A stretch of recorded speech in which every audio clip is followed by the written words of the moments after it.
Oke, jadi materi hari ini adalah tentang aljabar boolean. Itu salah satu bagian dari logika juga. Jadi mungkin di awal pertemuan saya pernah sampaikan bahwa ada hukum atau sifat-sifat atau hukum ya mungkin lebih tepatnya hukum sih. Hukum-hukum yang nanti akan selalu kita temui gitu baik di materi himpunan, kemudian ketemu lagi di materi logika informatika atau logika matematika, nanti ketemu lagi di aljabar boolean gitu ya. Nah, nanti sekarang kita sudah sampai di materi aljabar boolean. Baik, saya mulai aja.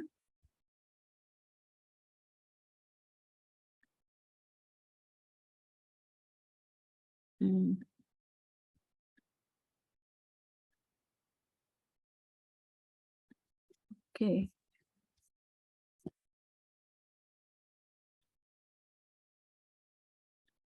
Ya, aljabar boolean. Oke, saya mulai. Oh, ini sebentar, ini belum paling depan.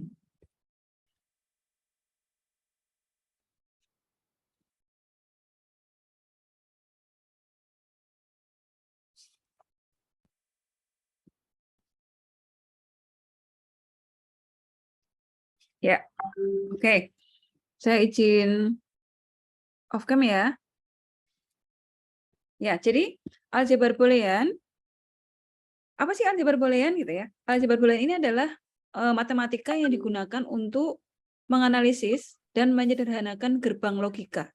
Jadi nanti sebetulnya implementasinya adalah di gerbang logika pada rangkaian-rangkaian digital elektronika. Kalau kita mau membuat rangkaian digital, tapi di informatika sebetulnya ini juga bisa dipakai di dalam pembuatan program gitu ya, karena pada dasarnya boolean itu merupakan tipe data gitu. Jadi karena nanti kalian akan belajar memprogram, pasti di sana akan ada tipe data.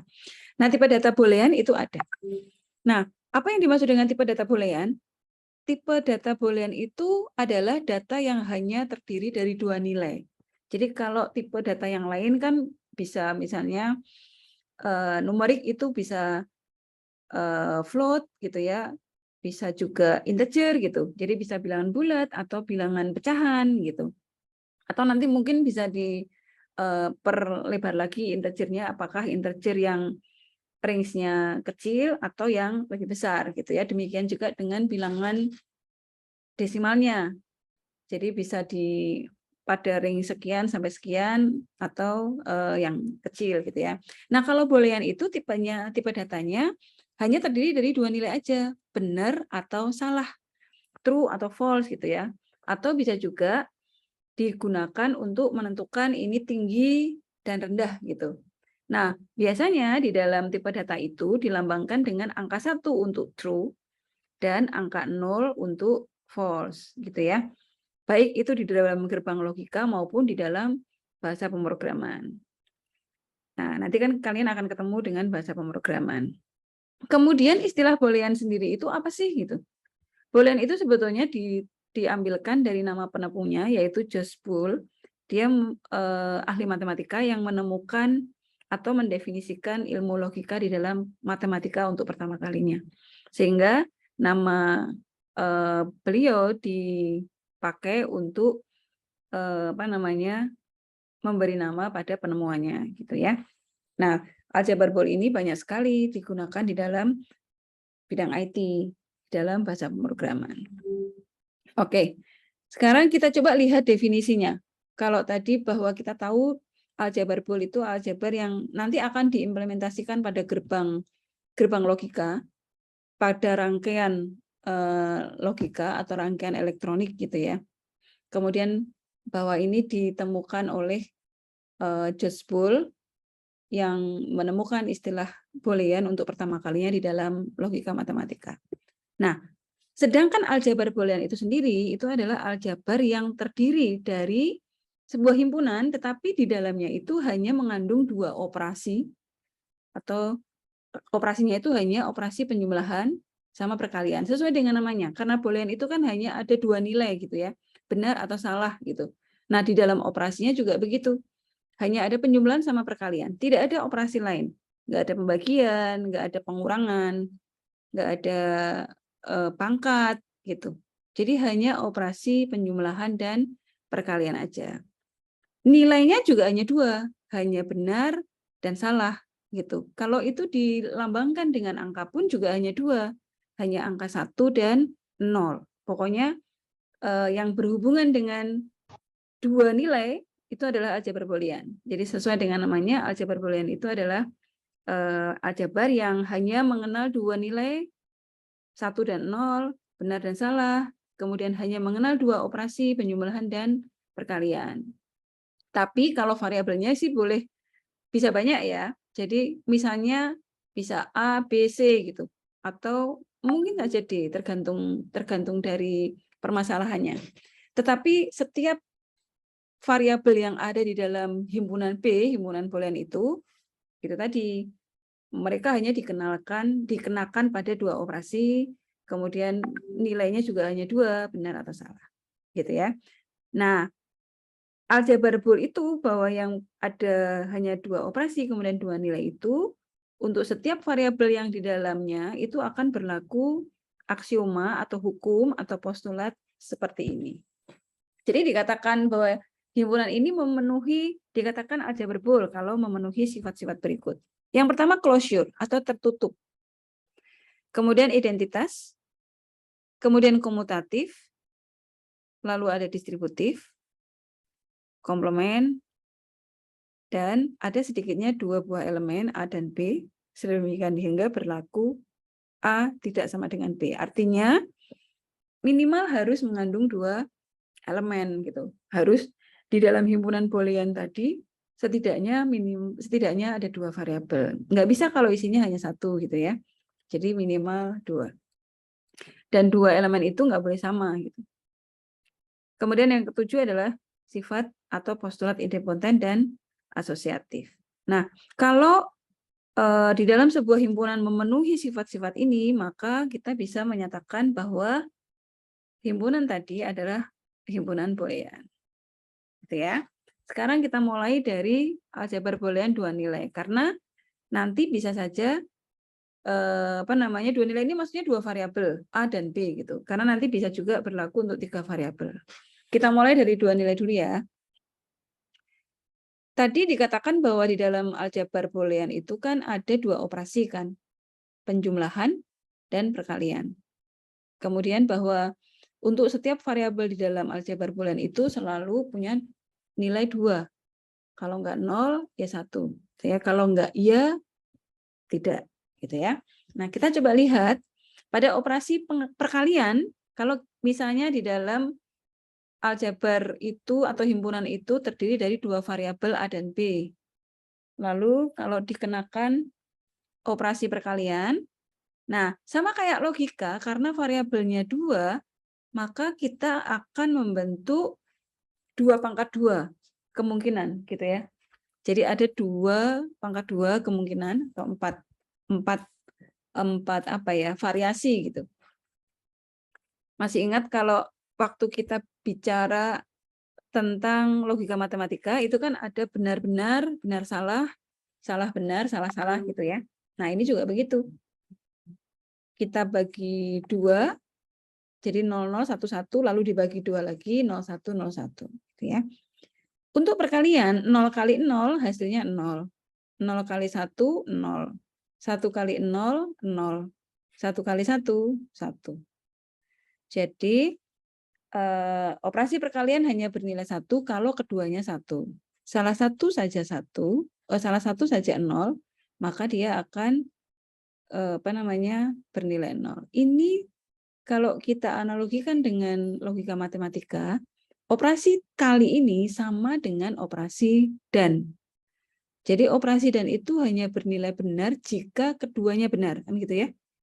Salah satu saja salah, udah hasil operasinya salah untuk operasi konjungsi dan gitu. Jadi 0 itu kali itu padanannya operasi dan pada logika matematika. Nah, yang satunya adalah operasi penjumlahan.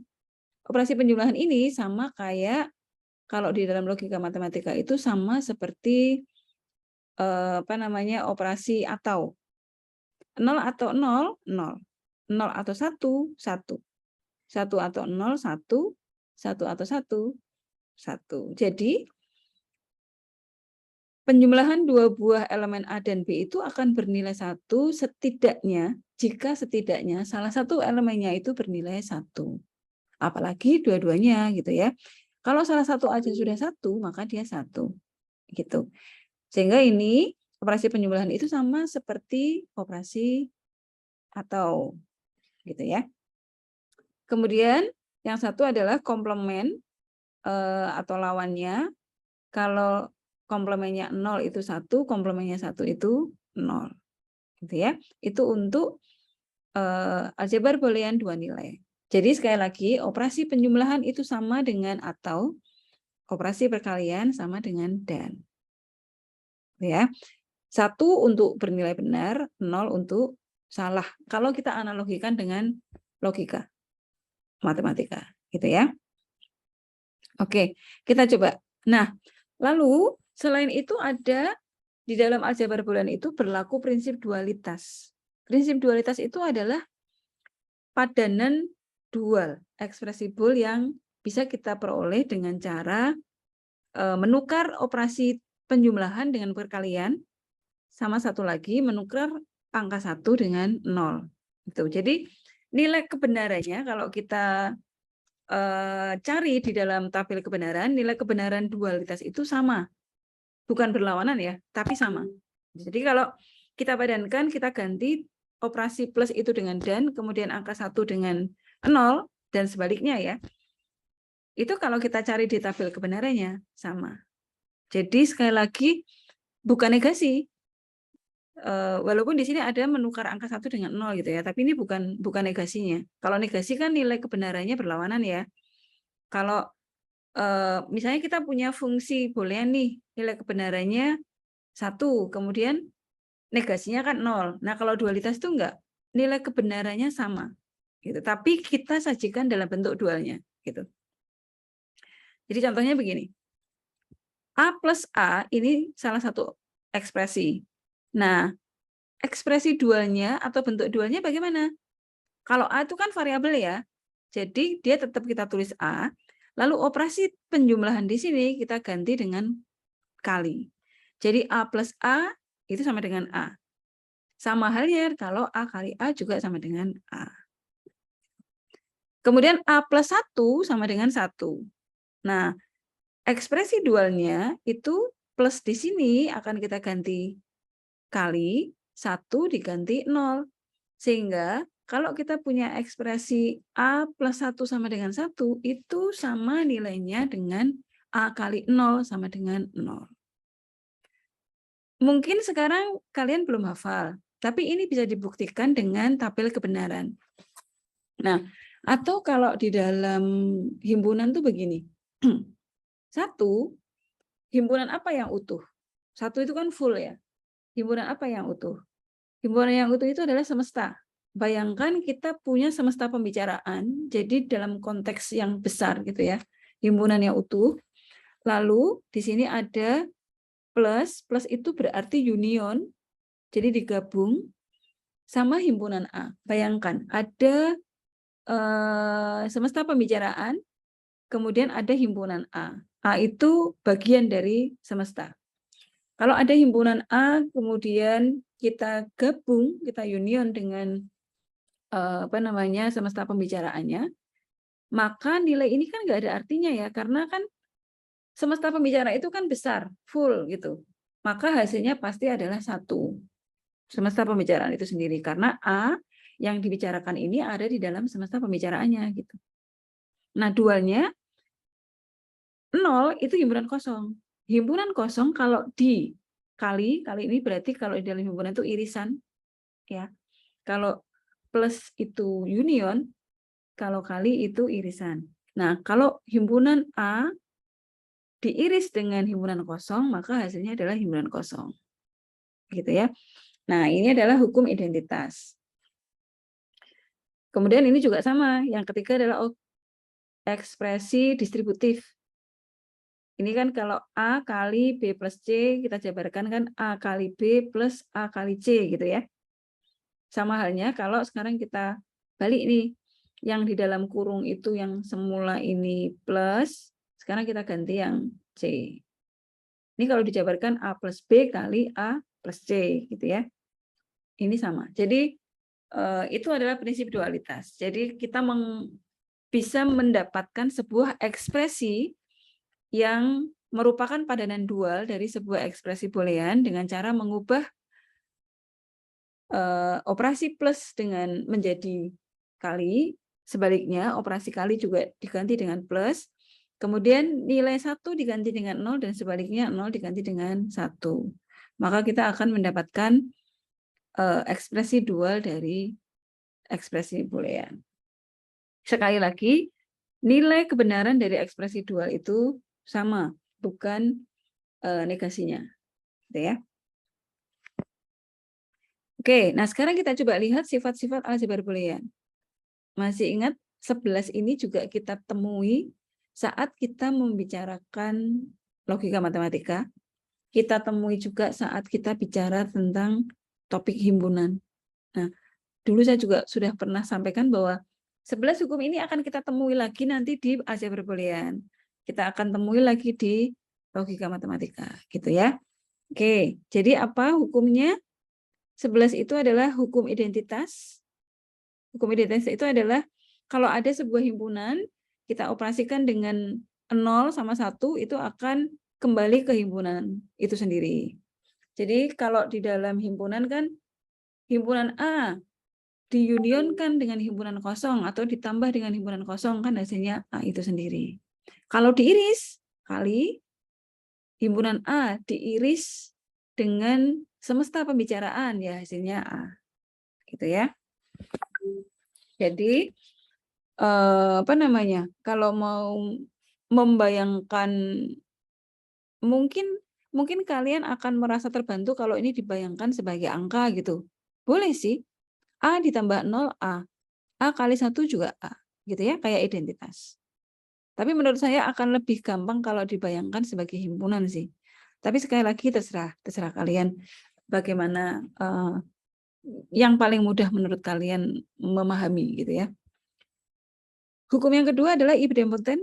Idempoten itu adalah kalau A diiris dengan A atau A diunionkan dengan A gitu ya. Ketemunya A itu sendiri. Jadi di dalam operasi boolean juga sama, A kali A sama dengan A, bukan A kuadrat. Jadi A kali A ya A. A tambah A juga A gitu ya. Jadi tidak ada A tambah A sama dengan 2A gitu, enggak ada. Ini adalah hukum idempoten. Yang ketiga, hukum komplement. Hukum komplement itu lawannya gitu ya. A ditambah komplemennya sama dengan 1. Bayangkan kalau himpunan A ditambah komplemennya itu sama dengan semesta pembicaraan. Misalnya, himpunan sebuah bilangan. Kalau kita punya himpunan bilangan genap, lawannya kan bilangan ganjil. Nah, kalau kita jumlah bilangan genap dan bilangan ganjil tadi, maka akan menghasilkan semesta pembicaraan. Gitu ya. Oke, hukum komplement yang kedua adalah kalau dikalikan. A kali komplemennya sama dengan 0. Bayangkan kalau ini himpunan A diiris dengan komplemennya, tentu nggak ada yang sama. Maka hasilnya himpunan kosong. Nah, di dalam aljabar boolean juga begitu. A kali A aksen sama dengan 0. Ya. A aksen adalah lawan dari A. Kemudian hukum yang keempat adalah hukum dominansi. Dominasi gitu ya, mendominasi gitu. A dikalikan 0, ini 0-nya mendominasi. Jadi A kali 0 itu 0, A ditambah 1 itu 1. Ya. Jadi A ditambah 1 itu 1. Himpunan A digabung dengan semesta, hasilnya ya semesta. Ya. Hukum yang kelima, hukum involusi, komplemennya komplemen. Jadi A komplemen dikomplemenkan lagi. Hasilnya kembali ke A. Hukum absorpsi atau penyerapan. Nah, ini sebetulnya kalau ini kita bicara hukum distributif, saya kembali ke sini dulu ya, saya langsung ke 9. Hukum distribusi itu kan ada 3 variabel, ada 3 elemen A, B, C, kemudian dikenakan 2 operasi gitu, plus sama kali. Maka ini kan dijabarkan seperti ini ya, A plus B kali A plus C gitu. Demikian juga kalau yang kalinya di luar, A kali B plus A kali C gitu. Ini distributif.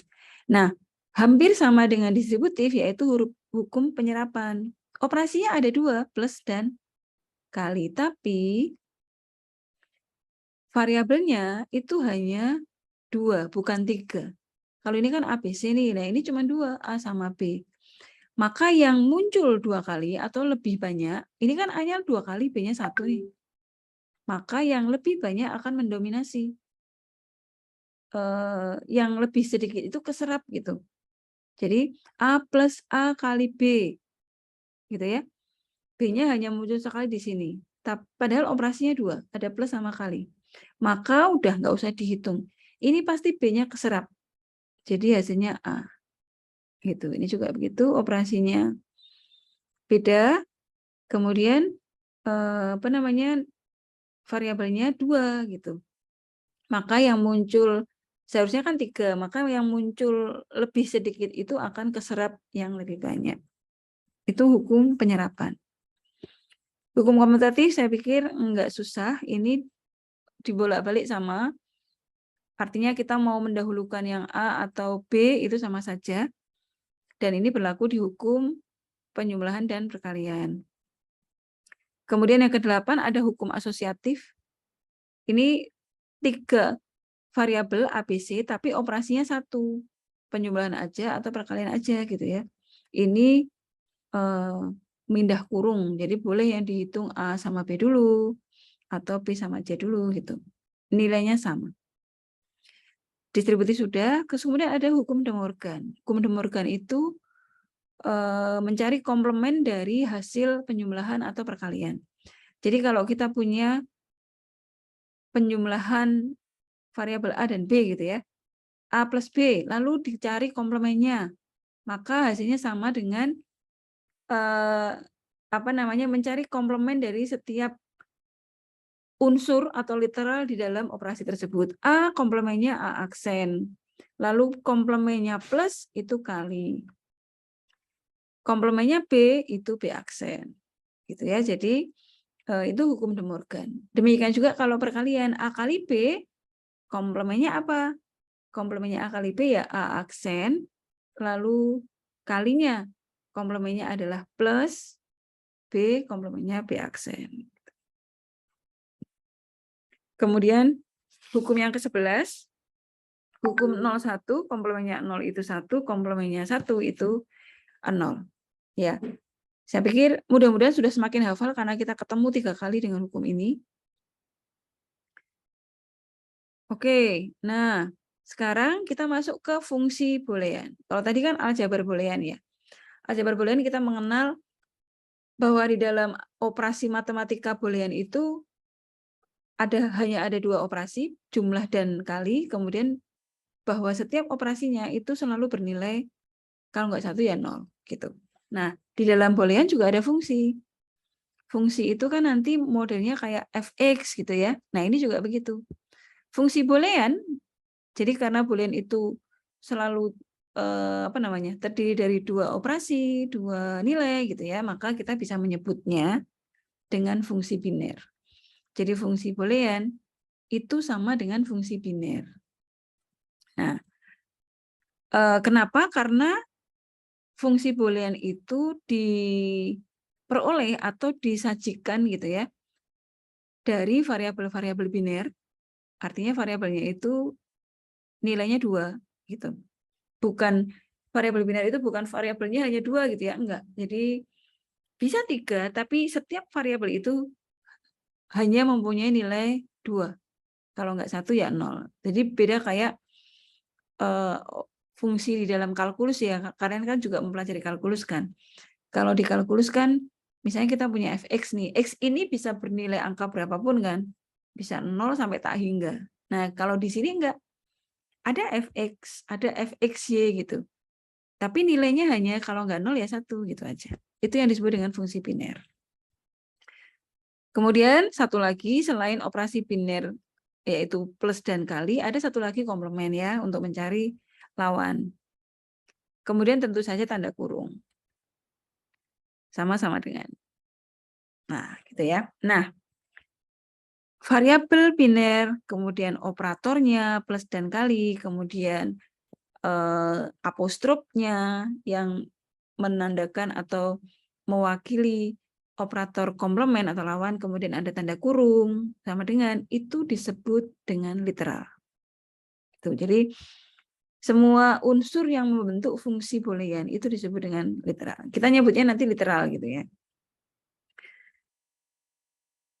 Kita coba lihat contoh boolean kayak apa sih fungsi boolean. Nah, jadi kayak gini.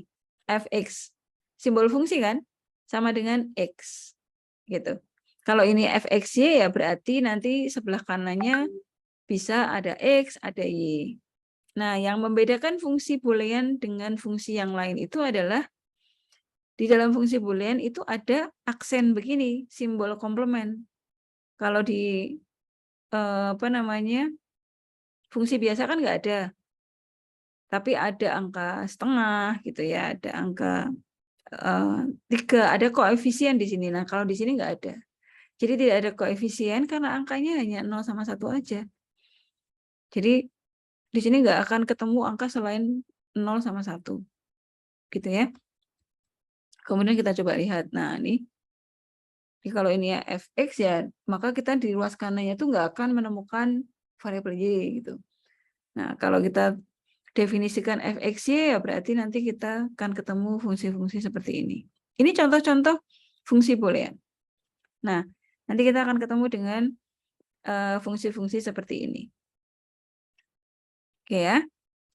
Saya lanjut dulu ya. Nah, kalau tadi ini cara untuk menyajikan sebuah fungsi boolean, maka fungsi boolean ini bisa juga disajikan dalam bentuk lain. Boleh tidak disajikan dalam bentuk seperti ini? Kita coba lihat bagaimana sih caranya. Nah, cara lainnya adalah kita bisa menyatakan dalam tabel kebenaran. Misalnya ya, ini contoh nih, kita punya fungsi boolean f, x, y, z. Berarti fungsi booleannya di ruas kanannya variabelnya 3. Ada x, ada y, ada z. Gitu ya. Kalau kita sajikan dalam bentuk tabel kebenaran, berarti kita punya tabel kebenaran 8 baris seperti ini. Karena variabelnya 3. Berarti 2/3 kan? Sama kayak membuat tabel kebenaran di logika matematika ya. Kita siapkan 3 kolom X, Y, Z seperti ini. Lalu setiap kolomnya, setiap variabelnya berarti punya 8 baris kan.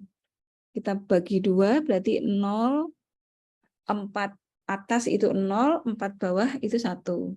Lalu setiap nilai ini kita bagi 2 lagi. 0 atas, lalu 2, 0 lagi, 1 lagi gitu ya. Dan seterusnya. Sama kayak tabel kebenaran. Nah, kemudian bagaimana cara menyajikan fungsi ini di dalam tabel kebenaran? Yang nggak ada aksennya itu 1 nilainya. Yang ada aksennya itu 0. Jadi tapi bentuknya ini harus perkalian ya. Jadi ini perkalian X, Y aksen Z. Berarti ini 1, 0, 1. Di posisi X-nya 1, Y-nya 0, Z-nya 1, itu berarti di sini. X-nya 1, sini ya. Y-nya 0, sini. Y-nya 1, Z-nya 1. Jadi 1, 0, 1 gitu kan. Itu bernilai 1. Jadi yang suku di sini ada, di sini kita beri nilai 1. Yang lainnya bagaimana? Yang lainnya karena sukunya nggak ada, kita beri dia 0. Gitu. Jadi, maksud saya adalah fungsi boolean f x, y, z sama dengan x, y aksen z itu bisa disajikan dalam bentuk tabel kebenaran seperti ini. Jadi ada satu baris yang bernilai 1. Karena di sini hanya satu suku. Gitu. Kita beri nilai 1. Jadi kalau suku di sini ada, berarti di sini nilainya 1. Gitu ya. Sampai di sini ada yang ditanyakan?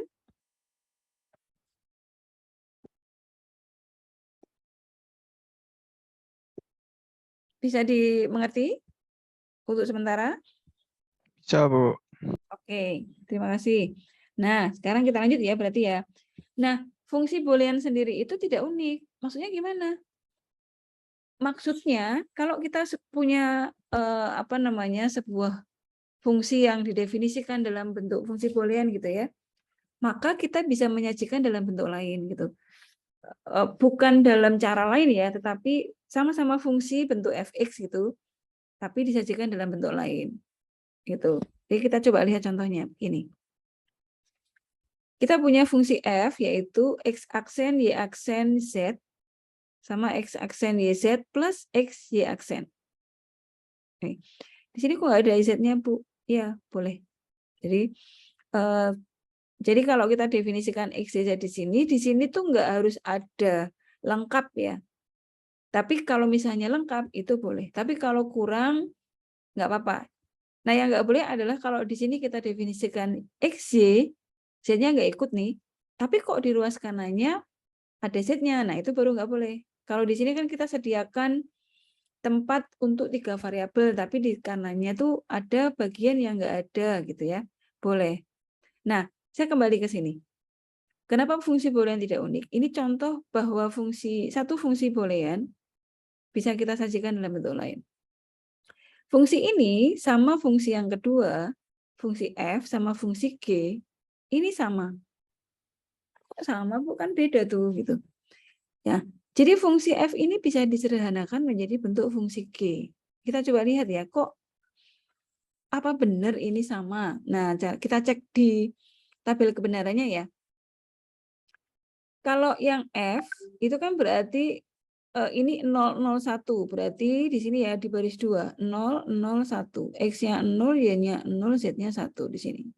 Kita beri nilai 1. Lalu suku yang kedua, X aksen YZ. X-nya 0, Y-nya 1, Z-nya 1. Berarti ini 011. 011 itu baris keempat di sini, ini 1. Gitu ya. Nah, yang ini X Y aksen, Z-nya kan nggak ada. Nah, kalau Z-nya nggak ada, itu berarti, coba saya ganti.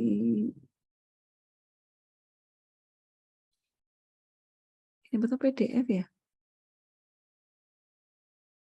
Pointernya, oh saya ganti pen ya. Nah, yang ini kan seharusnya ada Z-nya nih. Jadi kan gini, X, Y aksen. Nah, Z-nya itu karena nggak ada, maka kita bisa membuat menjadi seperti ini. Karena sebetulnya itu 1 kan. Jadi, X, Y aksen ini sebetulnya kali 1. Nah, 1 bisa kita buat menjadi Z plus Z aksen. Ini sama kayak apa namanya sifat yang, sebentar, saya kembali ke sini.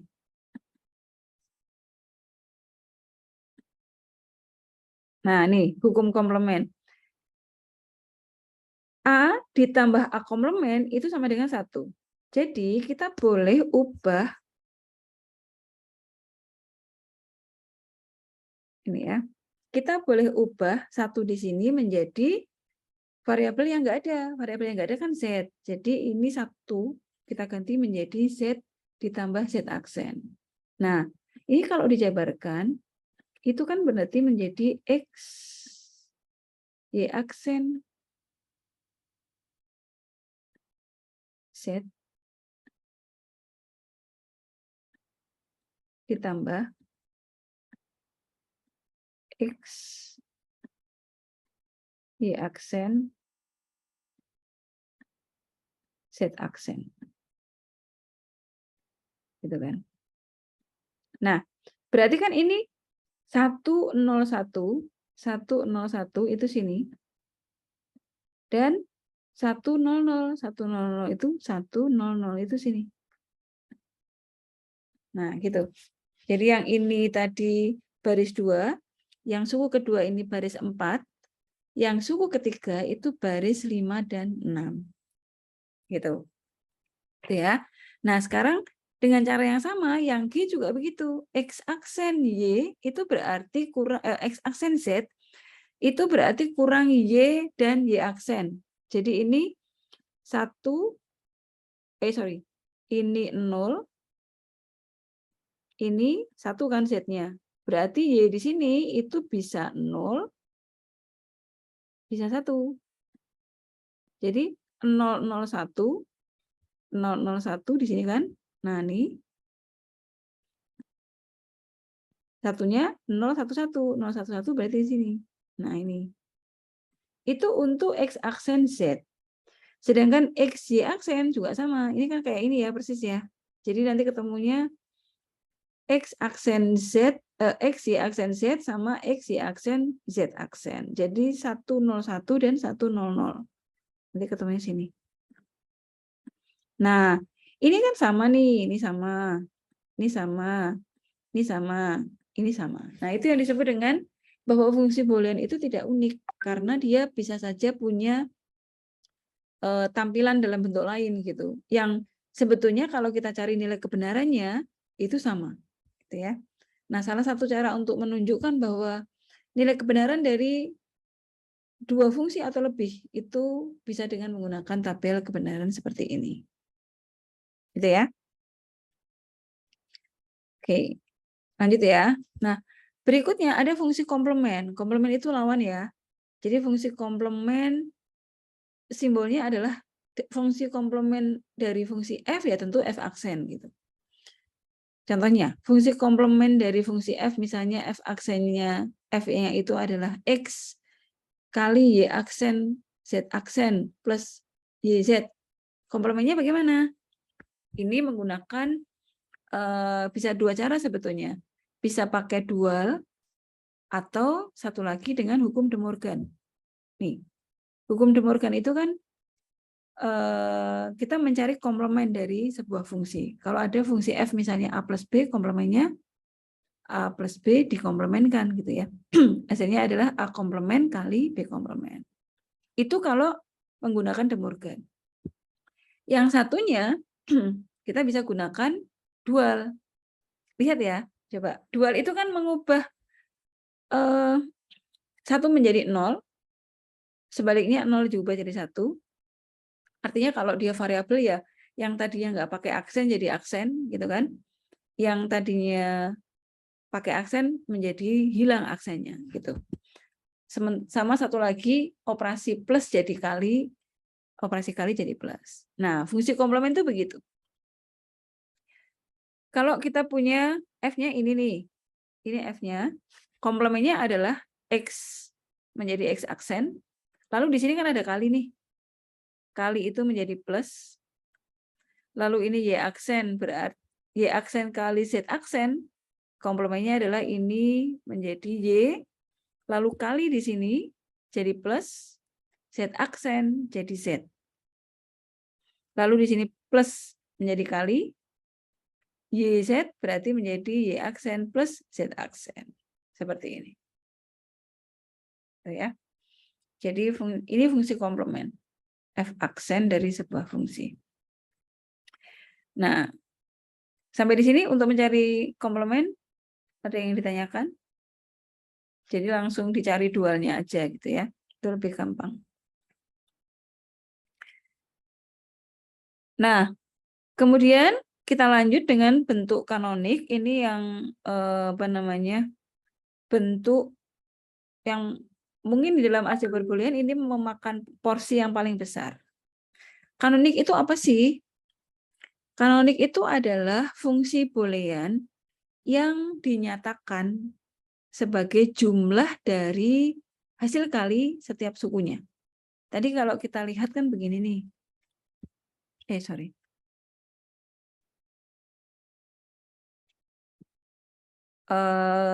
Kita punya fxyz gitu ya. Kan selalu ruas kanannya adalah xyz. Kan bentuk perkalian. Nah, kanonik itu adalah setiap sukunya itu perkalian. Lalu dijumlah gitu. Tapi yang membedakan dengan contoh-contoh sebelumnya, kalau kanonik itu setiap sukunya itu mengandung literal lengkap. Nih, kalau misalnya didefinisikan fungsi fx ini, berarti setiap sukunya ya harus ada x, y, z lengkap. Kalau yang tadi kan ada satu suku yang isinya hanya x, y aja, z-nya nggak ada gitu kan ya. Nah, kalau ini tuh harus lengkap. Nah, sedangkan kanonik itu sendiri ada dua macam. Ada SOP atau min term, sama satu lagi POS atau max term. SOP itu sum of product, artinya setiap sukunya itu adalah bentuk perkalian. Lalu dari perkalian-perkalian itu terus dijumlah gitu. Sedangkan yang satunya adalah product of sum. Nah, ini kebalikannya. Setiap sukunya itu merupakan penjumlahan. Jadi suku satu penyembelahan, suku kedua penyembelahan, suku ketiga penyembelahan, lalu dikalikan. Gitu. Itu bentuk maksimumnya. Sedangkan yang kalau setiap sukunya perkalian lalu dijumlah, itu adalah bentuk minimumnya. Nah, coba ya. Nah, jadi begini. Kalau untuk yang dua nilai, dua variabel, itu kan X sama Y aja nih. Kita punya 4 baris seperti ini kan, 4 kemungkinan. Bisa 00, 01, 10, 11. Nah, di min term-nya tadi kan sudah kita singgung ya. Karena tadi contoh-contoh yang tadi itu adalah bentuk min term, bentuk perkalian. Kemudian nanti suku yang lain juga perkalian juga gitu. Maka aksennya itu yang bernilai 0. Jadi kalau di sini X dinyatakan 0, Y-nya juga 0, maka kalau kita tulis dalam bentuk suku, kita tulisnya X aksen, Y aksen. Gitu kan? 0, 0. X aksen, Y aksen. 01 berarti ini X aksen Y. 10 berarti X-nya 1, Y-nya 0. Jadi X, Y aksen. X-nya 1, Y-nya 1 berarti XY. Nah, karena min, maka simbolnya M kecil. M gitu. Ini 0, 1, 2, 3. 00 itu 0, 01 itu 1, 10 itu 2, 11 itu 3. Nah, bagaimana cara ngafalinnya ini? Ini sebetulnya adalah nilai biner. Kalau nilai binernya 0 kan untuk dua digit, nilai binernya 0 itu kan 0. Nilai binernya 1, 0, 1. Nilai binernya 2, 1, 0. Nilai binernya 3 itu 1, 1. Sebetulnya itu dari, kalau masih ingat nggak? Kalian sudah dapat belum ya? Ini 2 pangkat 0, 2 pangkat 1, gitu. Nah, 2 pangkat 0 itu kan 1 ya. 2 pangkat 2, 2. Jadi kalau kita mau nulis 0, 0 itu kan 2 kali berapa? Belum ada. 2 kali 0. 1 kali berapa? Kalau 1, 1 itu 2 kali berapa? 2 kali 0. Ditambah 1 kali berapa? 1. Lalu 2. 2 itu diperoleh dari 2 kali berapa? Kali 1 ditambah 1 kali berapa? 0. Karena ini sudah 2. Ya. Nah, sedangkan 3 itu kan 2 tambah 1 ya. Jadi ini 2 kali 1 ditambah 1 kali 1. Gitu. Gitu ya. Nah, sebaliknya yang max term itu sukunya jumlah. Di sini tuh penjumlahan. X, Y. X plus Y. X plus Y. Cuma sekarang dibalik. Kalau X-nya 0, di max term itu justru yang tidak pakai aksen. Yang pakai aksen justru yang bernilai 1. Jadi di sini X-nya 1, Y-nya 1, dibentuk max term-nya adalah X aksen plus Y aksen. Jadi kebalikan. Untuk yang min term itu yang aksen yang 0, yang max term yang aksen yang 1. Gitu ya. Simbolnya M besar. Kalau urutannya sih tetap 0, 1, sampai 3. Itu untuk dua variabel. Nah, kalau 3 variabel ya dengan cara yang sama. Seperti ini. Ini 0, 1, 2, 3, sampai 8. Ini ya, sama sih persis seperti ini. X-nya 0, Y-nya 0, Z-nya 0, berarti X aksen, Y aksen, Z aksen. Karena 8, berarti kalau kita kasih nomor kan 0 sampai 7 ya. 0, 1, 2, 3, 4, 5, 6, sampai 7. Untuk maxterm-nya juga sama. 7 itu berarti 4, 2, 1. Ini kan kalau biner kan 1, 2, 4 gitu ya. Nanti berikutnya 8, 16 dan seterusnya. Untuk mendapatkan angka 7 kan berarti ini tambah ini tambah ini. Jadi ini 1, 1, 1. 7. 5 itu berarti 4 sama 1. Jadi 1, 0, 1. Ya, 1, 0, 1. Gitu ya. Itu SOP. Nah, yang bentuk ini adalah SOP. Ini POS. Kita coba lihat. Nyatakan fungsi tersebut dalam bentuk kanonik. Nah, misalnya diberikan sebuah tabel kebenaran seperti ini. Berarti ini fungsi boolean dengan 3 variabel X, Y, Z karena kita diberikan tabel dengan 3 variabel. Kalau nilai satuannya ada di sini, ini berarti kita boleh tuliskan F X, Y, Z sama dengan X aksen, Y aksen, Z, gitu ya. Plus, jadi kalau SOP, kita ambil yang satu-satu. X, Y aksen, Z aksen, sama yang satu lagi di sini, X, Y, Z. Jadi kalau ditulis bentuk SOP-nya, itu seperti ini. Diambil yang bernilai 1. Ya.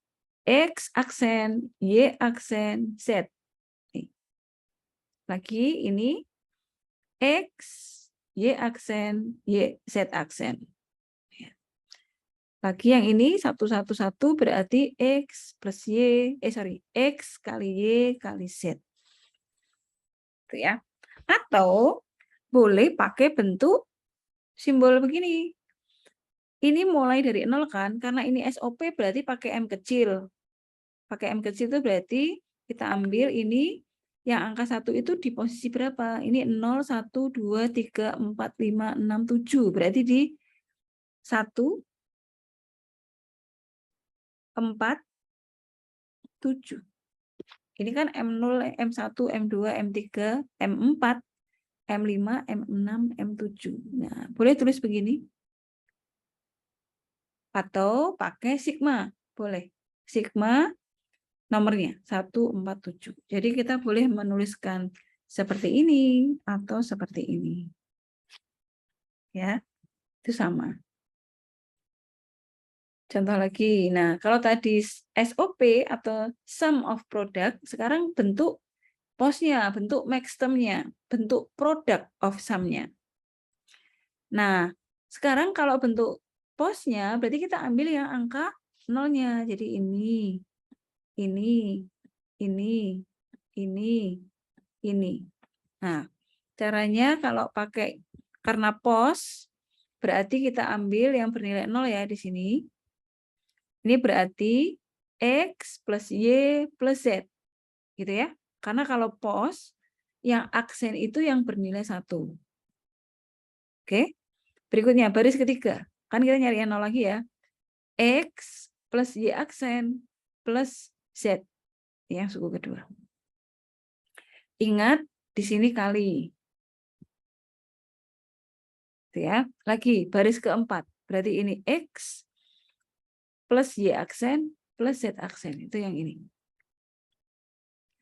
Lalu baris ke-6, X aksen plus Y plus Z aksen. Ini. Yang terakhir baris ke-7, X aksen plus Y aksen plus Z. Gitu ya. Ini yang terakhir. Itu bentuk POS. Ya. Jadi kanonik itu adalah fungsi boolean yang dinyatakan dalam literal lengkap. Jadi setiap sukunya itu lengkap XYZ. Jadi setiap suku variabelnya lengkap. Gitu ya. Nah, atau kita boleh sajikan dalam bentuk ambil nomornya. Ini berarti 0, 2, 3, 5, 6. 0, 2, 3, 5, 6. M besar. Terus ini kali. Aku kalau pakai simbol juga boleh. Kalau tadi min term itu sigma, maka ini bentuknya membacanya apa ya? Lupa saya. Satunya sigma itu hampir kayak pi, tapi ini bukan pi ya. Sebentar. Nanti saya ingat-ingat ya. Simbol kayak pi, tapi ini simbol perkalian sebetulnya. Jadi perkalian begini. Kalau sigma kan plus plus plus gitu ya. Ini kali. Nomornya 0, 2, 3, 5, 6. Sampai di sini. Ada yang ditanyakan?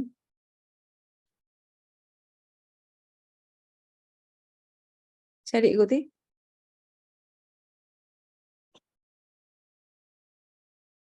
Bisa ya? Oke, kita coba yuk ini. Nyatakan fungsi boolean ini dalam bentuk SOP dan POS. Kita coba ya.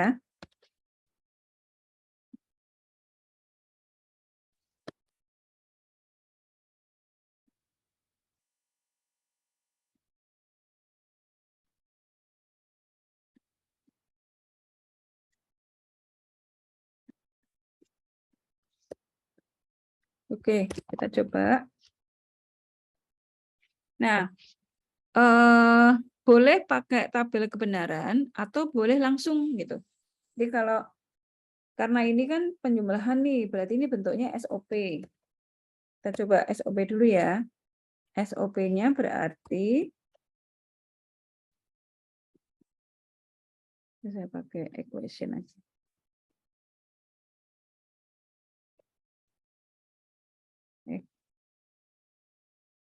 X, Y, Z.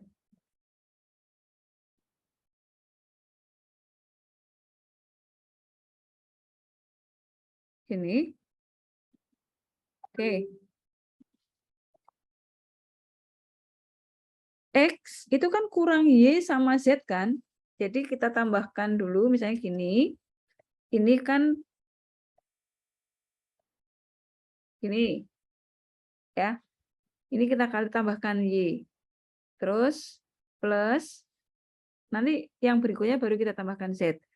Kalau yang suku kedua ini kan kurang X nih. Nah, X-nya kita tambahkan X plus X aksen. Letakkan di depan. Terus di sini juga apa deh? Pengalinya saya letakkan belakang dulu ya. Nah, gini, ini suku kedua. Kalau kita jabarkan,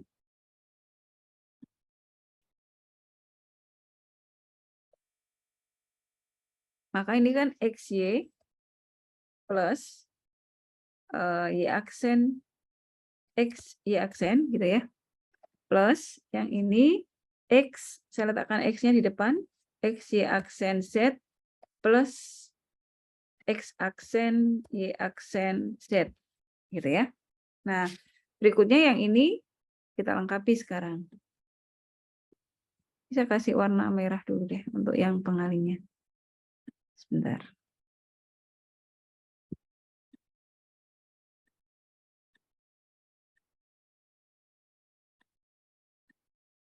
Ini.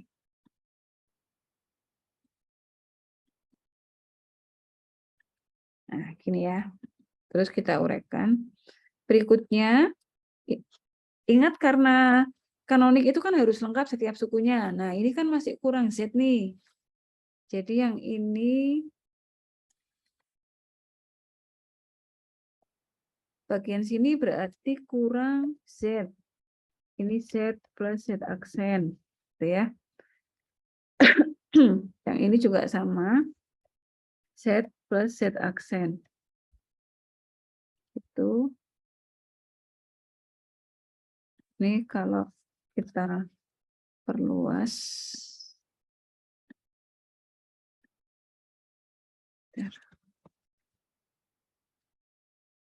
Nah, ya. Sekarang kita jabarkan XYZ plus XYZ aksen plus XY aksen Z plus XY aksen Z aksen plus ini sekarang yang ini ya. X, Y aksen Z plus X aksen, Y aksen Z. Nah, kalau ada yang kembar, kita hilangkan salah satu. Ada yang kembar enggak? Oh, ini kembar nih.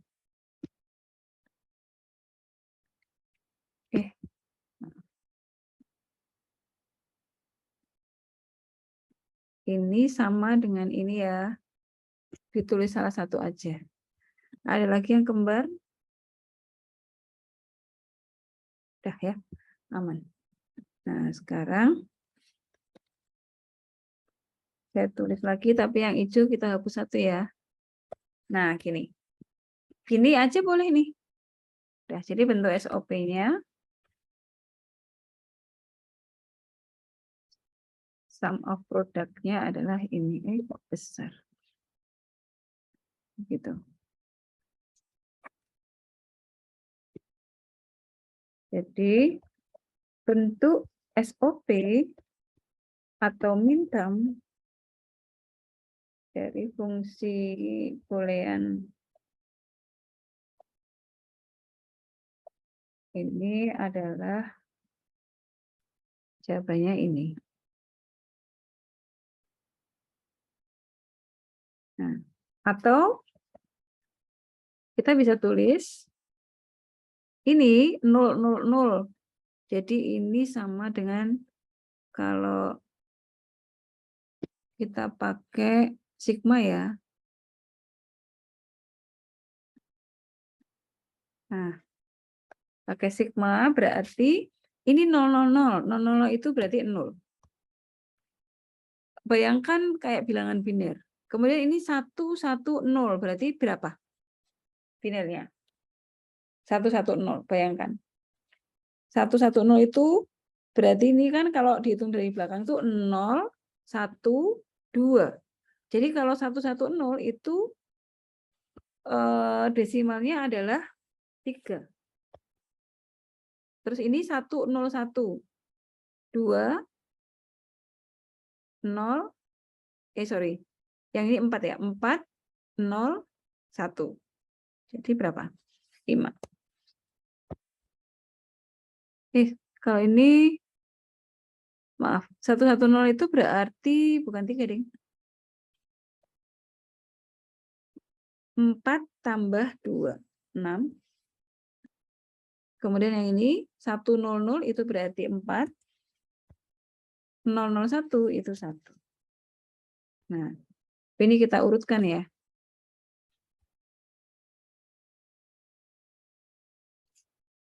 6, 5, 4, 1.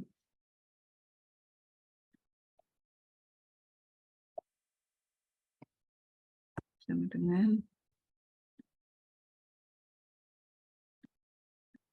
Nah, kemudian diurutkan.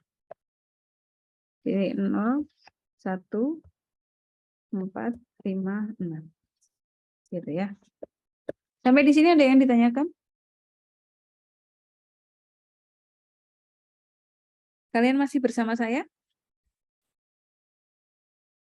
Masih, Bu. Oke. Terima kasih. Lanjut ya. Kita coba yang kedua yuk. Oh, ini sama, caranya sama. Ini berarti saya lewati saya. Sekarang yang ini.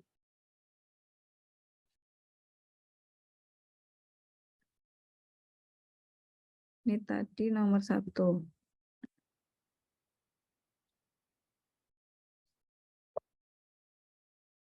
Ini nomor 4.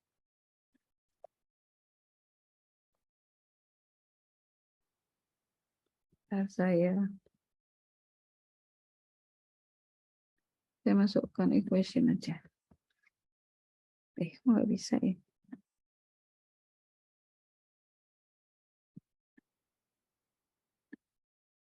Gitu ya.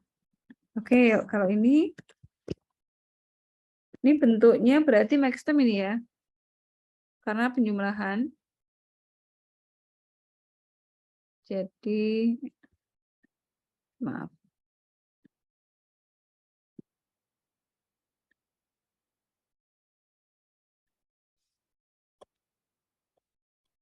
X, Y, Z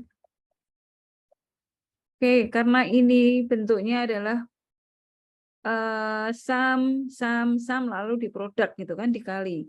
Penjumlahan terus dikali. Jadi ini bentuk POS. Ini SOP. POS. Nah, ini berarti nggak pakai sigma, tapi pakai yang satunya, yang ini. Nah, coba yuk. Ini X plus 0 plus Z. Kan ini kurang Z ya. Jadi nanti di plus Z sama Z aksen gitu kan. Di X plus Y aksen plus Z. Itu berarti 0, 1, nah sorry. 0, 1, 0. Bentar, kalau ngawang-ngawang susah, dapat begini.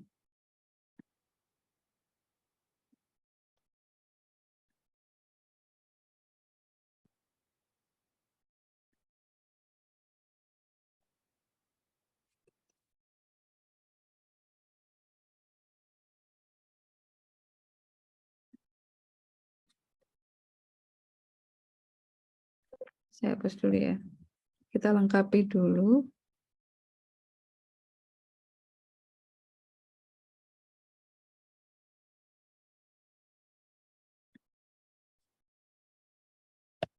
Nah, ini kan kurang di sini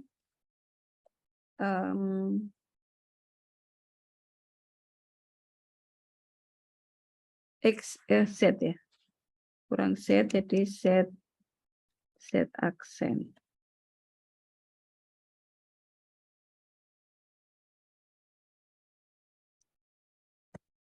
Ini sorry.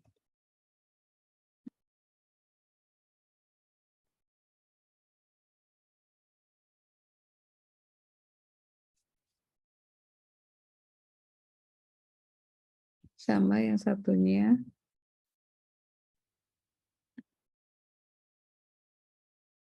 Z aksen. Ini X plus Y aksen, kalau dijabarkan adalah X plus Y aksen plus Z sama kali X plus Y aksen plus Z aksen. Gitu ya. Kemudian, sekarang yang suku kedua, X aksen plus Z. Jadi ini kurang Y. Nah, ini juga sama. Ditambah dengan suku, ditambah dengan variabel Y. Ini yang tambah Y. Yang satunya, X aksen plus Y aksen plus Z. Ya. Nah, yang ini udah pas. Saya kecilkan.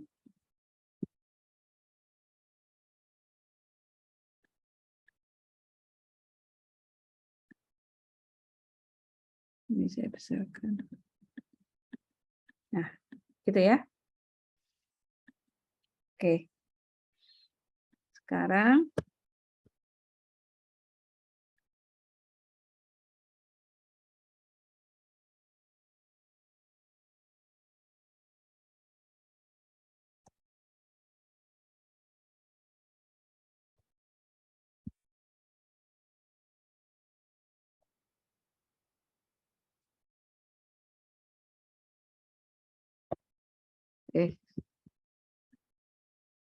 keblok. Ya.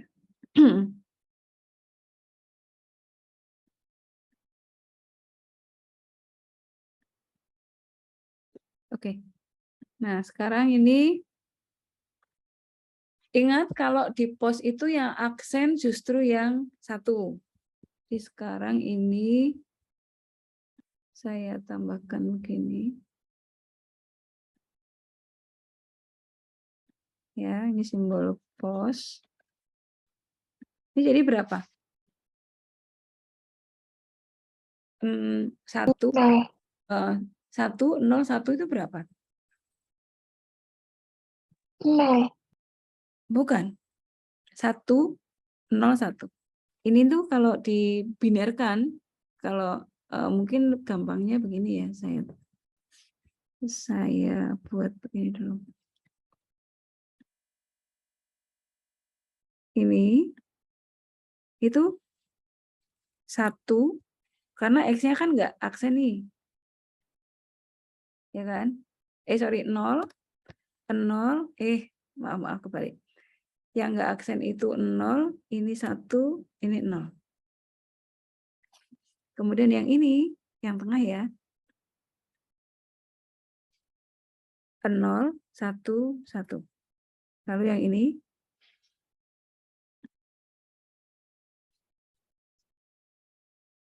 1, 0, 0.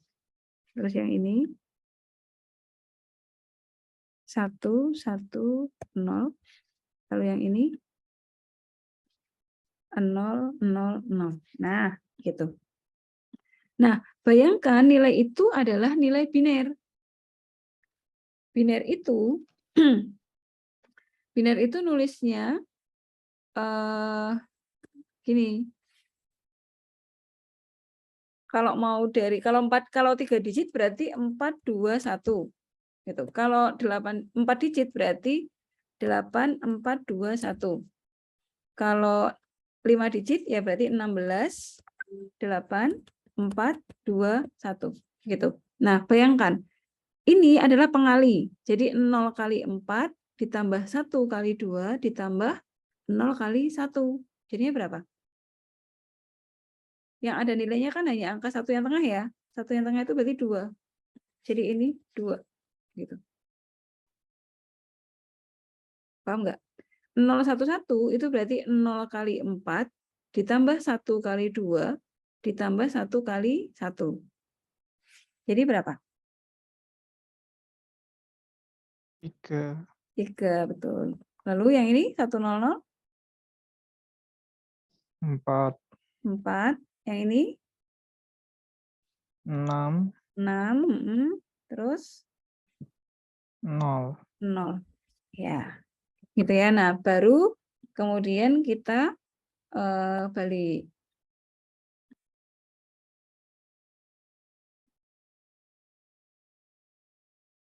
Ini 0, 2, 3, 4. Ya. Jadi boleh pakai ini, boleh pakai ini.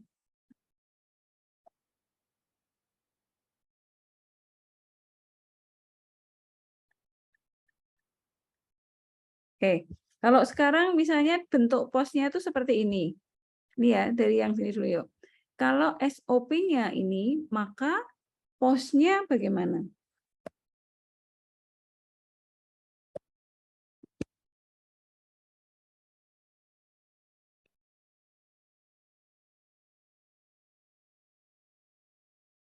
Bentuk posnya itu kebalikannya. Jadi dia yang bernilai 0 gitu ya kalau di tabel kebenaran. Jadi kalau di sini 01456 maka posnya adalah sebaliknya. Sini berarti 0, 1, 2, 3, 4 enggak, 7. Gitu ya. Nah, ini juga sama. Kalau bentuk posnya ini, maka enter.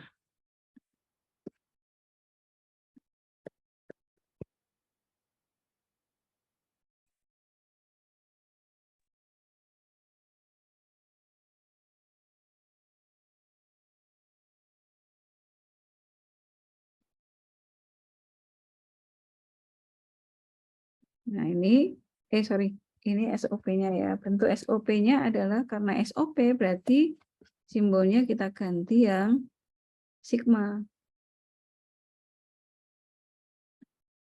Ini D 1 karena 0 ada di pos berarti SOP-nya 1, 5, 6, 7. Ini kurang ya? 1, 2, 3, 4, 5, 6. 010 ini 2, 011 ini berarti 3 ya. Udah 4, Ini 5, oh kurang.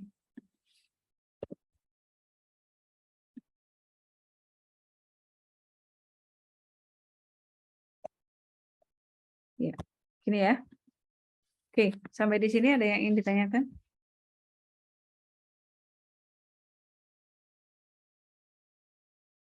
Paham?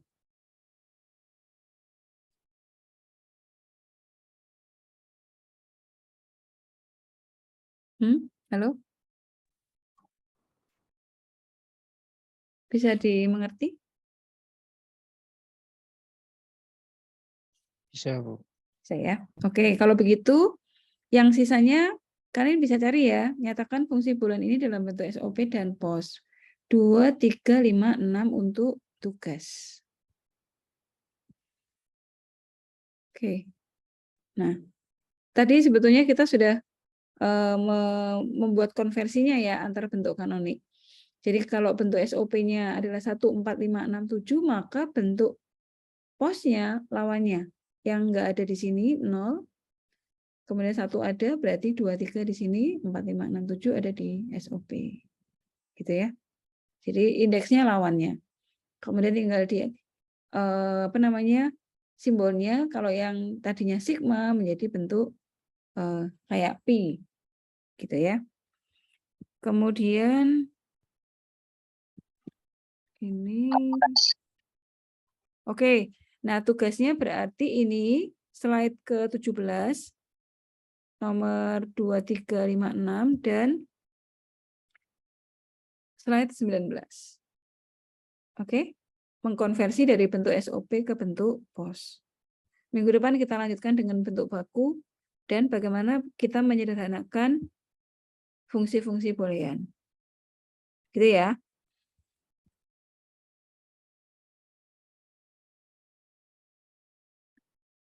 Oke, nanti saya tuliskan di sinaunya ya, tugasnya.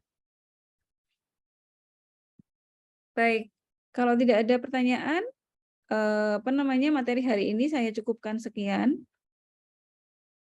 Jangan lupa tugasnya dicoba supaya kalau ada kesulitan bisa ditanyakan minggu depan. Gitu ya. Ya, Bu. Ya, Bu. Oke. Terima kasih hadirnya. Ini kelas 11 sudah datang. Ini Zoom-nya mau dipakai memang. Oke, saya tutup ya. Wassalamualaikum warahmatullahi wabarakatuh. Waalaikumsalam warahmatullahi wabarakatuh.